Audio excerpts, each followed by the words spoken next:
Hello student, मैं मुन्ना कुमार और आपका चैनल क्लास स्टडी पे मैं फिर से उपस्थित हो गया हूँ। आज आपके लिए केमिस्ट्री में धातु के रासायनिक गुण लेकर आया हूँ। इससे पहले धातु के भौतिक गुण पढ़ा चुका हूँ, तो ये रासायनिक गुण बाकी रह गया था। तो आइए आज उसको शुरू करते हैं। शुरू करने से पहले आपसे एक रिक्वेस्ट है कि अगर आप चैनल पे नए हैं तो चैनल को सब्सक्राइब करके बेल आइकन दबा दीजिए बाबू, ठीक है। और ये बहुत ही इंटरेस्टिंग क्लास रहने वाली है आपके लिए, ठीक है। और सबसे इम्पोर्टेंट बात यह है कि आपको मैं बता दूं कि अब मुझे लाइव स्ट्रीम करने का ऑप्शन मिल चुका है और मैं अब लाइव स्ट्रीम कर सकता हूं। तो 5:30 बजे जो शाम की क्लास चलता है फिजिक्स की, जो ऑफलाइन क्लास चलती थी, अब वो क्लास को आप लाइव घर पे भी पढ़ सकते हैं। कहीं भी हैं आप उस क्लास को लाइव मजा ले सकते हैं। फिजिक्स का बेस्ट क्लास होता है मेरे यहाँ बाबू, आप उस क्लास को लाइव मजा लीजिए। अब कल से 5:30 बजे, ठीक है। तो वो मजा लेना मत भूलिएगा बाबू, मजा आ जाएगा आपको क्लास में। और एक क्लास लाइव होगी बाबू, ठीक है। तो पहला क्लास ही लीजिए और देखिए कैसा होता है, ठीक है। और इसके लिए आपको चैनल को सब्सक्राइब करना होगा और सब्सक्राइब करते समय बेल आइकन दबा लीजिए ताकि हम आपसे जुड़ जाए बाबू, ठीक है। तो आइए शुरू करते हैं। तो चलिए, रासायनिक गुण शुरू करने से पहले थोड़ी सी बातें जान लेते हैं। यहाँ पे तत्व के यहाँ जो भौतिक गुण है इनके बारे में कुछ घनत्व है बाबू। तो घनत्व को जानना बहुत जरूरी होता है, क्योंकि घनत्व ही हमारे तत्व के वो जो होते हैं ओरिजिनल कैपेसिटी के बारे में पता चलता है, ठीक है। कि कौन तत्व के कितने घनत्व है और कितने कैपेसिटी का है, उसके पावर्स कितनी है, इनके बारे में बताते हैं ये। तो एक्चुअली हम जानते हैं कि अधातु का जो घनत्व होता है निम्न होता है। अधातु का घनत्व क्या होता है? निम्न होता है। बट यहाँ पे कुछ अधातु यहाँ पे मैं लिख के रखा हूँ, जिसको देखिए यहाँ पे फास्फोरस। अगर फास्फोरस की बात करें तो इसका घनत्व कितना है? 1.82, ठीक है। 1.82 यहाँ पे ग्राम सेंटीमीटर क्यूब पहले ही प्रति ग्राम प्रति सेंटीमीटर क्यूब पहले से रखा हुआ है।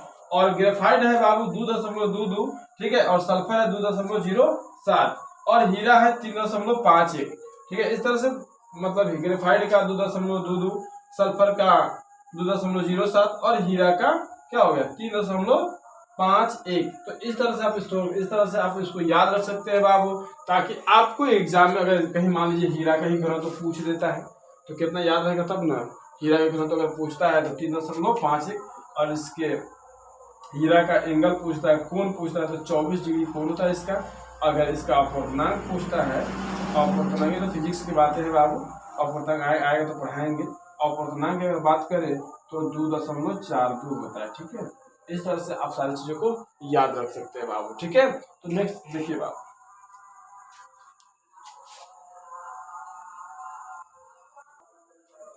अब देखिए यहाँ पे टॉपिक ले लिया हूं मैं, अधातु का अभिक्रिया ऑक्सीजन के साथ।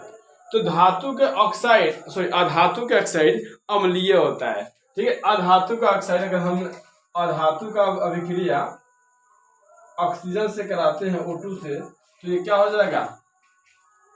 ये हो जाएगा अधात्विक ऑक्साइड हो जाएगा, ठीक है। अधात्विक ऑक्साइड, ठीक है। और इसके ऑक्साइड क्या होता है? अम्लीय होता है। इसका ऑक्साइड क्या होता है बाबू? अम्लीय होता है। और धातु के ऑक्साइड अम्लीय होता है, ठीक है। और धातु के ऑक्साइड क्या होता है? अम्लीय होता है। हमारा अधातु प्लस ऑक्सीजन से अभिक्रिया करेगा तो अधात्विक ऑक्साइड हो जाएगा, और इसके ऑक्साइड अम्लीय होता है। अधातु के ऑक्साइड क्या होता है? अम्लीय होता है। तो इस तरह से आप अधातु के ऑक्साइड के बारे में आप जान सकते हैं। जैसे देखिए बाबू, यहाँ पे ये तो धातु है बाबू, यहाँ पे अधातु है और यहाँ पे ऑक्सीजन से विक्रिया करता है, तो क्या हो जाएगा? यहाँ पे तो ये बन जाएगा CO2, ठीक है। कार्बन डाइऑक्साइड,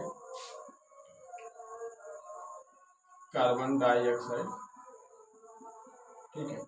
इस तरह से कार्बन डाइऑक्साइड बन जाएगा। अधातु से अभिक्रिया किया, ठीक है। और यहाँ पे देखिएगा H2O प्लस CO2 अगर अभिक्रिया करता है तो H2CO3 बनता है, हाइड्रोकार्बनिक अम्ल।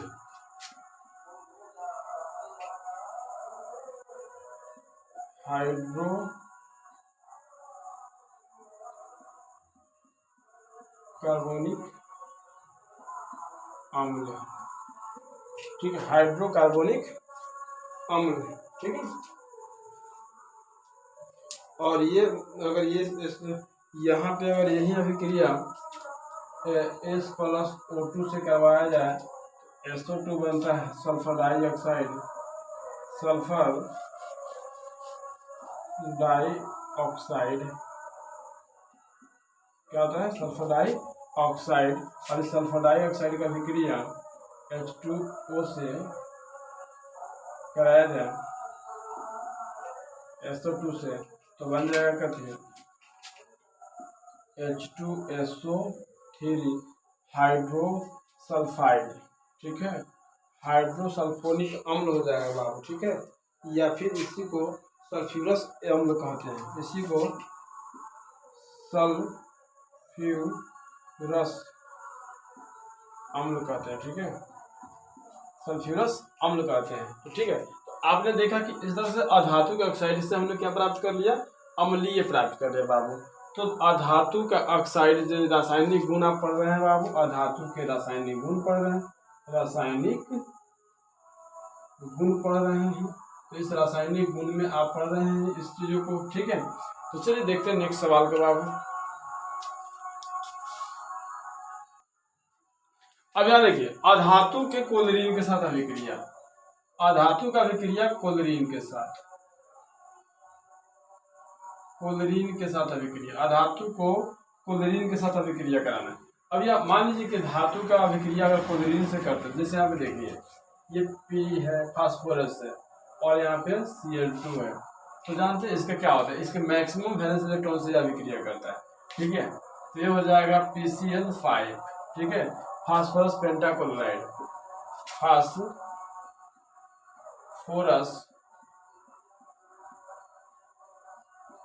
पेंटाक्लोराइड, फास्फोरस पेंटाक्लोराइड, ठीक है। और ये यहाँ पे जब ये अभिक्रिया करता है तो फास्फोरस पेंटाक्लोराइड बनता है, और इस तरह से क्या होता है, P4 होता है बाबू, ठीक है। और ये P3 भी, P4 प्लस क्लोरीन भी अगर अभिक्रिया करता है तो ये भी बनता है PCl3 phosphorus trichloride, phosphorus trichloride, ठीक है, फास्फोरस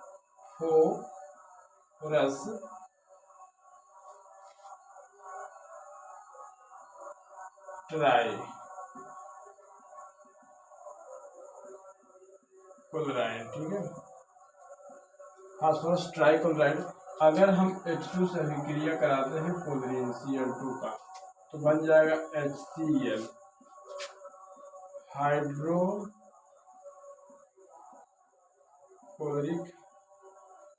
एसिड या हाइड्रोक्लोरिक अम्ल बनता है, ठीक है।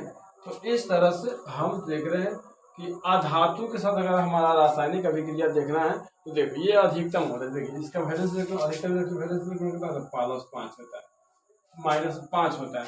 ये PCl5 यहाँ से, अब इसके मतलब क्या होता है, इस पर -3 होता है, तो -3 से अभिक्रिया में PCl3 बना लेगा, ठीक है। तो इसका अधिकतम इलेक्ट्रॉन से भी अभिक्रिया करता है, न्यूनतम से भी अभिक्रिया करता है, ठीक है। तो ये चीजें हो जाती है बाबू, चलिए। और ये तो हाइड्रोजन और क्लोरीन अभिक्रिया करके इससे हाइड्रोक्लोरिक एसिड बना दे, तो बचपन से आप जानते हैं इस बात को। नेक्स्ट सवाल देखिएगा बाबू।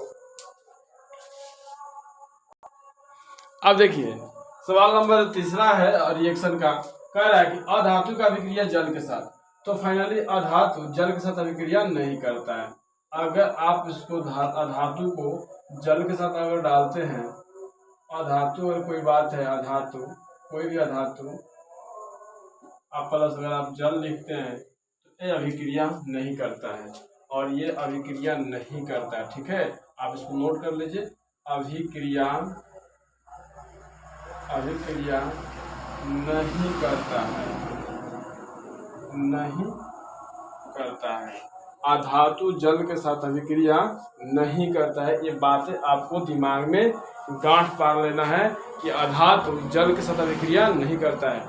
अगर कोई अधातु आता है, जैसे मान लेते हैं बाबू यहाँ पे, मान लीजिए हम PA4 लेते हैं, इसको जल के साथ अभिक्रिया कराते हैं, तो डो नॉट रिएक्शन, कोई रिएक्शन नहीं होगा, समझ में आ रहा है, कोई रिएक्शन नहीं होगा। कार्बन को जल से भी, अधातु है इसका जल से अभिक्रिया, कोई रिएक्शन नहीं, तो अधातु जल से अभिक्रिया नहीं करता है। फाइनली आप पढ़ लीजिए, बस इतना जानिए, अधातु जल से अभिक्रिया नहीं करता है, ठीक है। नेक्स्ट सवाल देखिएगा बाबू। अधातु को हाइड्रोजन के साथ अभिक्रिया, अधातु को हाइड्रोजन के साथ अभिक्रिया, अधातु को हाइड्रोजन के साथ अभिक्रिया, ठीक है। अब अधातु को हाइड्रोजन के साथ अभिक्रिया करा दो। देखिए यहाँ पे, अब जैसे मान लेते कोई भी अधातु लेते हैं, यहाँ पे जैसे सल्फर ही ले लेते हैं, ठीक है। और सल्फर का अभिक्रिया आप कैसे से करा रहे हैं, हाइड्रोजन से, तो ये बन जाता है H2S बन जाता है, ठीक है। ये बन जाता है, ठीक है, हाइड्रोजन सल्फाइड, हाइड्रोजन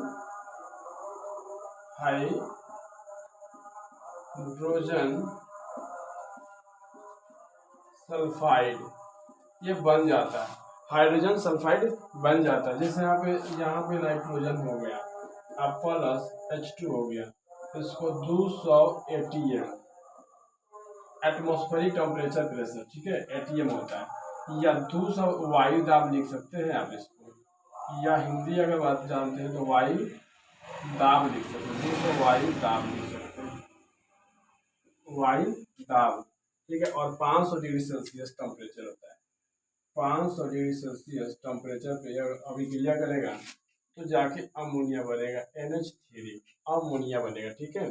तो इस तरह से आपने देखा नाइट्रोजन से अभिक्रिया कराया हम हाइड्रोजन का, ठीक है, सल्फर का अभिक्रिया और हाइड्रोजन से करवाए, तो इस तरह से आपने देखा।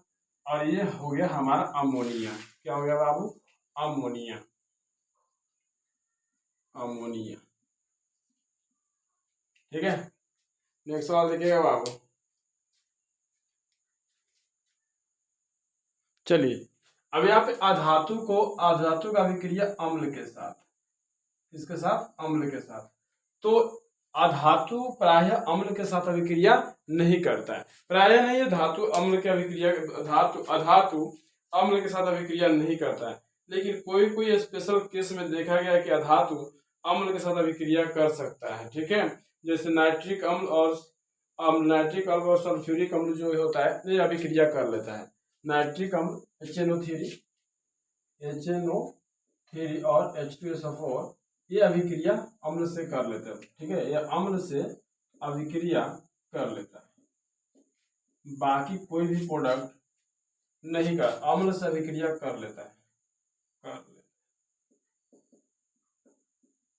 ठीक है, अम्ल से अभिक्रिया कर लेता है, बाकी कोई ऐसा पदार्थ नहीं है जो अम्ल के साथ अभिक्रिया कर ले, ठीक है। चलिए मैं अधातु की एक अभिक्रिया को आपको दिखाता हूँ। चलिए कि यहाँ पे अगर आप देखिए, यहाँ से इसको मैं लेता हूँ सल्फर के साथ HNO3, तो ये बनेगा H2SO4 plus NO2 plus H2O, और अम्ल के साथ H2O यहाँ पे, तो ये ही एकमात्र अभिक्रिया जो है ये आपको एक बार सल्फर से आपको मिल सकता है, ठीक है। तो इस तरह से अम्ल अभिक्रिया कर लेता है, बाकी कोई और प्रोडक्ट नहीं कर पाता है।